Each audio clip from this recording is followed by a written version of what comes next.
नमस्कार दोस्तों, स्वागत है आप सभी का आपके अपने ओजस गोट फार्म में। आज की वीडियो में हम बात करने वाले हैं बकरे बकरियों में होने वाली एक ऐसी समस्या, एक ऐसी बीमारी जो आती है सिर्फ गर्मी के मौसम में। और जैसा कि अभी गर्मी का मौसम चल रहा है और जैसा कि आप जानते हैं, मैं एक बकरी पालक हूँ और कोई भी बकरी पालक जो खुद से बकरी पालन कर रहा हो, अपने बकरा बकरी का इलाज कर रहा हो, उनके खाने पीने की मॉनिटरिंग कर रहा हो, सारी चीज़ें खुद से अगर करवा रहा है या कर रहा है तो वो जानता है कि किस मौसम में कौन सी बीमारी आने वाली है और उसका क्या इलाज है। तो ऐसे में कुछ बकरी पालकों की बहुत लंबे समय से, जैसे ही गर्मी का मौसम स्टार्ट हुआ उसके पहले से कंप्लेंट आने लगी थी कि सर गर्मी के मौसम में बकरा बकरी में बहुत ज़्यादा एक समस्या देखने को मिली है। जैसे कि बकरी का दूध सूखा लेना, बकरी परेशान रहना, खाना पीना कम करना, बकरी को अगर हम देखें कि सांस लेने में दिक्कत होना, घबराना। तो उन्हें ये नहीं पता है कि इस बीमारी का नाम क्या है। तो मैं आपको बता दूं कि गर्मी के मौसम में दो समस्या सबसे बड़ी देखी गई है। पहला हीट स्ट्रेस, दूसरा हीट स्ट्रोक। अभी क्या है पहले ये जान लेते हैं। तो दोस्तों, वीडियो में आगे बढ़ने से पहले मैं आपको बोलना चाहूँगा कि अगर आप हमारे चैनल पर पहली बार आए हैं, हमारा वीडियो पहली बार देख रहे हैं, तो आप देख सकते हैं कि टोटली बकरी पालन से जुड़ी जानकारी, देसी और इंग्लिश मेडिसिन से हम इलाज बताते हैं जो कि पूरी तरह से प्रैक्टिकल होता है।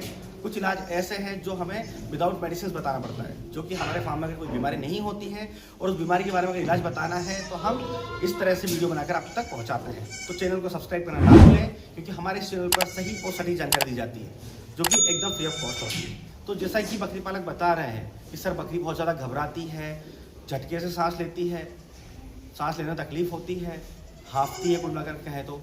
इसके अलावा दूध सुखा लेती है, खाना पीना कम कर देती है, कमज़ोर होने लगती है, बीमार हो जाती है, आखिर में जाके मर जाती है। तो ये सिम्टम्स है, ये है हीट स्ट्रेस के। गर्मी की वजह से बकरियों में पानी की कमी हो जाती है। हम चाहे कितना ही पानी पिला लें, वैसे में अगर वो खाना ज़्यादा खा लेती है तो लिमिटेड पानी पीती है, पानी ज़्यादा पी लेती है तो खाना कम खाती है। ऐसे में बहुत ज़्यादा तनाव में आ जाती है। तो ये होता है हीट स्ट्रेस। अब हीट स्ट्रेस को अगर आपने स्टार्टिंग में, मतलब शुरुआत में उसका ध्यान देख लिया, मतलब देख लिया कि ये समस्या है इसे, और उसका इलाज कर दिया, तो किसी तरह की कोई समस्या नहीं होगी, आपका बकरा बकरी एकदम ठीक हो जाएगा। पर वहीं अगर आपने थोड़ा भी इग्नोर कर दिया, डॉक्टर के पीछे भागते रहे या मेडिसिन नहीं मिली, इलाज नहीं कर पाए, तो इसकी जो लास्ट स्टेज होती है, जो चरम सीमा होती है हीट स्ट्रेस की, वो होती है हीट स्ट्रोक। इस समय क्या होता है कि बकरा बकरी हाथ पैर फेंक कर, घबरा कर मर जाता है। बकरा बकरी तड़पने लगता है बहुत ज़्यादा इलाज करने के बाद भी फिर उसे बचाना पॉसिबल नहीं हो पाता है। तो ये हीट स्ट्रोक में काउंट होता है। अब हम क्या करें ऐसा कि बकरा बकरी में हीट स्ट्रेस या स्ट्रोक वाली संभावना ना हो, मतलब ये स्टेज देखने को ना मिले। जैसा आपको बताया मैंने कि मैं कुछ भी बकरी पालन का व्यवसाय करता हूँ, जो कि मैं कम्प्लीटली स्टॉल फीड पर करता हूँ। तो ऐसे में क्या होता है कि जो बकरी पालकों ने फार्म बना रखे हैं या बाड़ा बना रखा है, कई वहाँ फार्म ऐसे हैं जहाँ पर वेंटिलेशन प्रॉपर नहीं है, मतलब हवा का आदान प्रदान प्रॉपर नहीं होता है। तो ऐसे में अंदर फ्रेश एयर नहीं आ पाती है, तो वैसे में बकरियों में समस्या देखने को मिलती है। तो सबसे पहले तो आपने जहाँ पर भी बकरा बकरी रख रखे हैं वहाँ पर प्रॉपर वेंटिलेशन दें, मतलब हवा फ्रेश आए और जाए, जिससे कि बकरा बकरी में ये समस्या आपको देखने को नहीं मिलेगी। जहाँ आपने अंदर का वातावरण, जो माहौल है, एकदम फ्रेश रखा, वहीं आधी बीमारियाँ दूर हो जाएगी। तो फ्रेश एयर का पहले प्रबंध करें। इसके बाद अगर आपके फार्म में समस्या देखने को मिल रही है तो ये जो स्ट्रेस और स्ट्रोक वाला जो बीमारी है, इसका इलाज एकदम सिंपल तरीके से करने वाला है। आप स्क्रीन पर देख सकते हैं, ये है रेस्टोवल। बहुत ही पावरफुल और नेचुरल टॉनिक है। यह टॉनिक एकदम स्ट्रेस फ्री करने वाली है। मतलब बकरा बकरी में किसी भी तरह का स्ट्रेस हो, लाइक वैक्सीन लगाया उसके बाद का बुखार हो, क्योंकि जब वैक्सीन लगाते हैं बुखार आ जाता है, या बकरा बकरी कोई बाहर से लाया है, वैसे में अगर वो परेशान है तो भी उस स्ट्रेस को कम करती है। किसी भी तरह से का स्ट्रेस, तनाव को रेस्टोवल से आप एकदम ठीक कर सकते हैं। अगर हम इसके डोज की बात करें तो आपका बकरा बकरी अगर एडल्ट है, 20 किलो से ऊपर उसका वजन है, तो 15 ml से लेकर 20 ml तक डेली बेसिस पे आप उसे दे सकते हैं। इसी के साथ आपको एक और दवा का कॉम्बिनेशन मिलाना है। जी हाँ, ये स्ट्रेस पर काम करेगी, पर अगर प्रॉब्लम क्रिएट हो गई है बकरा बकरी में तो उसके लीवर पर सबसे पहले इफेक्ट पड़ता है। लीवर में सबसे पहले समस्या होती है, जिसकी वजह से बकरा बकरी खाना पीना कम कर देता है, उसको भूख कम लगती है।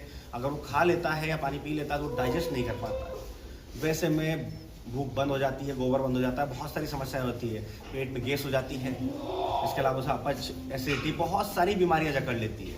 तो ऐसे में आपको इस्तेमाल करना है एक लीवर टॉनिक। लीवर टॉनिक में आप चाहे तो लिव 52 यूज़ कर सकते हैं, आप चाहे तो ब्रूटोन यूज़ कर सकते हैं। जो भी लीवर टॉनिक आपके मार्केट में, आपके आसपास के क्षेत्र में मिल जाए, वो आप इस्तेमाल कर सकते हैं। ये 2 तरह की दवाएं हैं जो कि आपको यूज़ करनी है।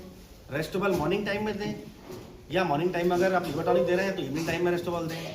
पूरे दिन का गैप रख लें, सुबह के समय एक सिरप देनी है आपको, एक सिरप आपको शाम के समय देनी है। लीवर टॉनिक आप 5 ml से लेकर 10 ml तक दे सकते हैं एक एडल्ट एनिमल को। दोस्तों, जब आप लीवर टॉनिक और रेस्टोबल दोनों देंगे तो आप देखेंगे कि आपका बकरी स्ट्रेस फ्री रहेगा, लीवर भी मजबूत रहेगा, भूख भी अच्छी लगेगी, जिससे कि वो बहुत ज़्यादा खाएगा और समय से डाइजेस्ट कर पाएगा, जिससे आपके बकरी की ग्रोथ भी अच्छी होगी, आपकी बकरी कभी दूध नहीं सुखाएगी, आपके बकरी कमज़ोर नहीं होगा, जिससे आपको बकरी पालन में नुकसान नहीं होगा। तो दोस्तों, हीट स्ट्रेस और स्ट्रोक को लेकर जो भी कन्फ्यूज़न था, जो बकरी पालक समस्याएं बता रहे थे, वो समझ गए होंगे। तो जो दवाएं मैंने बताई है, जब भी ये समस्या देखने को मिले तो इन दवाओं का इस्तेमाल करें और अपने बकरी को स्वस्थ रखें। तो आज के वीडियो में बस इतना ही। अगर आज के वीडियो से रिलेटेड किसी तरह कोई सवाल है तो कमेंट बॉक्स में आकर हमसे बात कर सकते हैं, और इसी तरह बकरी पालन से जुड़ी जानकारी के लिए हमारे चैनल से जुड़े रहें। अगर अभी तक आपने हमारे चैनल को सब्सक्राइब नहीं किया है तो चैनल को सब्सक्राइब कर लें, ताकि समय रहते बकरी पालन से जुड़ी जानकारी आपको मिलती रहे। तो फिर मिलेंगे एक नए वीडियो में नई जानकारी के साथ। धन्यवाद।